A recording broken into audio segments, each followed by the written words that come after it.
Comme elle squatte mes vidéos depuis 3 mois, il est grand temps de lui consacrer un épisode de Qui c'est celui-là. Née après 9 mois de gestation, suite à la rencontre d'un ovule appartenant à sa mère et d'un spermatozoïde fourni par son père, Charlotte Dunn est une femme, car au niveau génétique, elle possède 2 chromosomes X. Parler de X et de Y est plus une convention qu'une réalité physique, étant donné que tous les chromosomes ont une forme de X. Le Y est juste plus petit.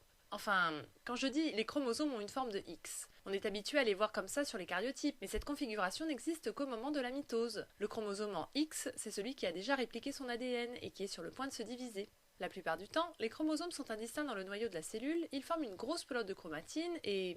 j'ai l'impression que je m'égare. La famille Dunn quitte l'Irlande pour le Canada du fait de la grande famine de 1845, qui dure jusqu'en 1852. 7 ans de famine tout de même. Merci le mildiou. Et Cromwell. On va pas parler politique, c'est pas le moment. Qu'est-ce que je disais ? Charlotte grandit, la croissance étant un processus naturel régi par des hormones, de croissance justement. Elle épouse George Bridgewood et elle devient comédienne, brûlant les planches sous le nom de Lotta Lawrence. Brûler les planches, c'est une expression, elle ne met pas le feu au théâtre tous les soirs, ça aurait fait des frais. Et des victimes. Les planches, ce sont celles de la scène évidemment, et le verbe brûler se rattache aux bougies qui éclairaient les comédiens jusqu'au XVIIIe siècle. Anecdotique, me direz-vous ? Pas tant que ça, vous répondrai-je, car le temps de combustion des chandelles a, pendant très longtemps, conditionné la durée des actes, chaque changement d'acte correspondant au renouvellement des bougies.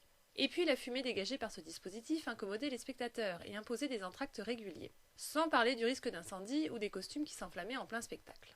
Lotta Lawrence était éclairée par des projecteurs électriques, je vous rassure. En parallèle de ses activités artistiques, Charlotte fonde la Bridgewood Manufacturing Company of New York et améliore l'essuie-glace inventé par Mary Anderson en automatisant son fonctionnement. Parce que tirer à la main sur un levier pour nettoyer son pare-brise, c'est un peu dangereux quand on est seul dans le véhicule. Donc, Charlotte Bridgewood est l'inventrice des essuie-glaces automatiques. Malheureusement, le Storm Windshield Cleaner ne rencontre pas le succès et Charlotte ne tire pas de profit de son invention. Voilà, on va dire que le cas Charlotte Bridgewood est réglé. Ou pas.